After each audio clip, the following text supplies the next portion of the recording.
This is Mac, Redneck Investing. I am talking to you from Lake Tawakoni, I think it is, in Texas, in East Texas. It is beautiful here. It's a little flooded because we just had a rainstorm go through last night. Let's talk about different types of investments. Okay, you do have the stock market. Now, the stock market you can be very smart with. Everybody's like, oh, it's a gamble, it's a gamble. Every type of investing is a gamble, okay? The only thing that's not a gamble is finding a job, whether it be McDonald's or Walmart or whatever like that. That is a solid. I call it a solid. And what that means is for every hour of your time that you put, you are getting paid a set amount. And that's great. There's nothing wrong with working hard and getting paid by the hour. I did it for 30 years. But you will always be getting that set amount for every hour you put in. What happens if you need those hours? What happens if you need to spend time with your kids? What happens if you need to spend time going to the doctor? You're not getting paid for that. This is where investing comes in. Any kind of investment is a gamble. Whether it be real estate, whether it be stocks, whether it be buying and selling, which is what we do. I'll leave a link to our eBay store down in the description. We mainly sell purses and huckleberry jam. We're from Montana. Huckleberry literally grows on trees or bushes, I guess, in Montana. Now, what you want to do is find an investment that you enjoy. Find something that you could do every day for the rest of your life. And then when you get good at it, you scale it. Let's say you find something that's going to make you $2,000 a month or bring in gross $2,000 a month. But you have to pay out $500 to $800 of that for inventory or investment costs, as I like to say it, whether it be buying the stocks that you're doing or whatever like that. What we did while we were working our jobs, we started this. And all the money that came in from our eBay reselling store went right back out to new inventory, new ways of doing business and so on like that. We ended up buying a motorhome so we could travel. That is an expense for us because we wanted to travel. We wanted to take our business on the road, which we did. We now take our stuff that we sell on eBay. We also sell it at trade shows. That's one of the reasons why we're here in Texas. Now, trade shows for us is our bread and butter. We're looking at branching out into other areas now. We're looking at growing. We're looking at maybe buying some real estate. You can buy rentals, you can buy flips, you can buy, what we're looking at is laundromats and car washes. It's really up to you. The sky's the limit. You can do it if you really want. You got to go back to that mindset I always talk about though. Make sure your credit's in good shape. Like I said, we used Lexington Law. Lexington Law does not pay me or anything like that to say that about them, but they worked good for us. Getting our credit in shape. I went from a 512 and within 2 years I was at a 750. And Lexington Law had everything to do with it. I think I paid like $120 a month at the time. I no longer have to use them. I still got them in my back pocket. They're kind of part of my tools that my virtual tools that I use to keep my business going. Now, you could sit here and say, oh, I have a 401k. You know what? That'll be good enough. Okay.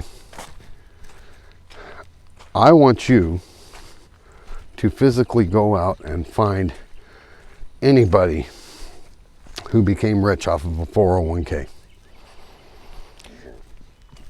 People say that there's a few millionaires out there who I haven't met a single one. I'm 50 years old. I've been across the country. I haven't met a single person who got wealthy or independent because of their 401k. During the stock market crash of 2008, I got lucky. I had a small 401k built up. At that same time, we were looking at a lifestyle change, and so I cashed out. And I cashed out because, not because I felt it was going nowhere or anything like that. I cashed out because I couldn't find the area we were moving to, I couldn't find a good investment counselor to take it over. I just didn't have time. So I just told my boss who I was working for, you know what, just send me a check, send it to this address. Sends me a check. I cashed a check. 2 days later, stock market bottoms out. I would have lost thousands. And I'm glad I did. I took the 10% hit. I would have lost a lot more of that than that if I would have left it in there. But that was the luck of the draw. Anyway, there's different types of investments you can do. Do studying on the stock market.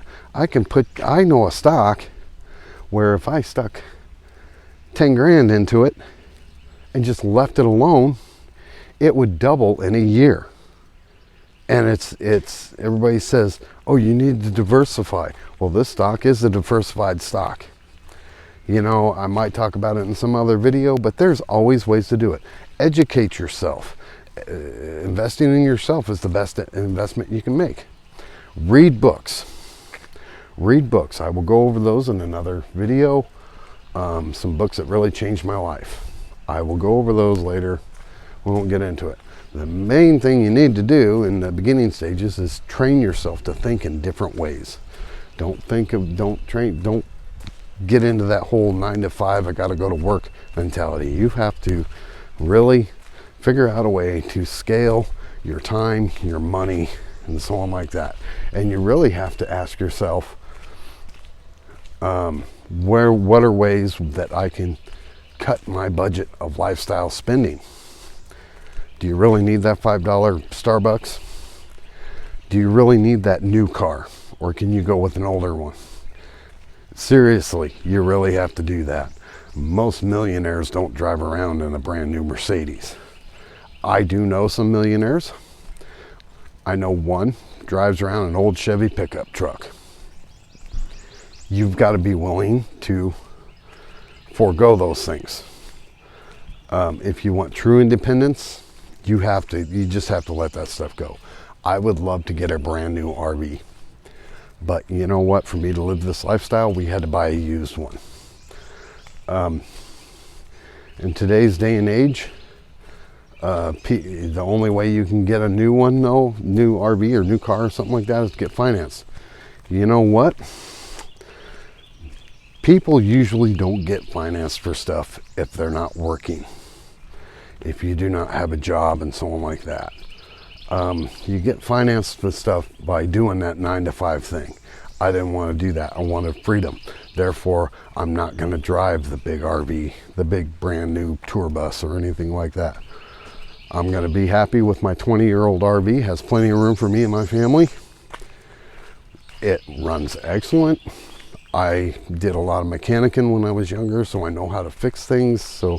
But knock on wood, we haven't had to fix anything on it because I also know how to evaluate things mechanically. Change your mindset. Get it going. Quit messing around. Really evaluate how important your goals are, I should say. If you want to retire, if you really want to retire by 50, that's got to be at the top of your priority list. You can't sit here and be thinking about, oh, I need to have this new Dodge Charger, which I would love to have one. Not in the cards, though. Do I really need that latte? You know what? Oh, coffee maker at Walmart's $20. Come on. We forego those things. We don't live outside of our means. That is one of the key areas to retiring young and retiring early. With that, I will let you go. Please like and subscribe to this channel. Visit the Patreon page. I'll try and put a link in the description below. We will be doing giveaways of some of our products that we sell. And Also, come see us. If you hear of us, we will be doing trade day videos where we set up for trade day shows and so on like that. We will be doing time-lapse videos of the shows we set up at, so you can get an idea of what we do. And I will do a separate video all on explaining how we do that. And I will chat at you folks later. Please like and subscribe, like I said. And give me a thumbs up, blah, blah, blah. If you think I'm full of it, yeah, tell me, and then I'll delete the comment later. Leave a comment if you like it. Let me know your thoughts. Also, I can give you individual advice, but it's not to be taken verbatim. I can't sit here. Each person's situation is different. I can just give you advice, but I prefer not to. However, I can give you some tips on each individual. I'll try to each individual situation. Everybody's situation is different. Anyway, we'll talk to you later. Bye, guys.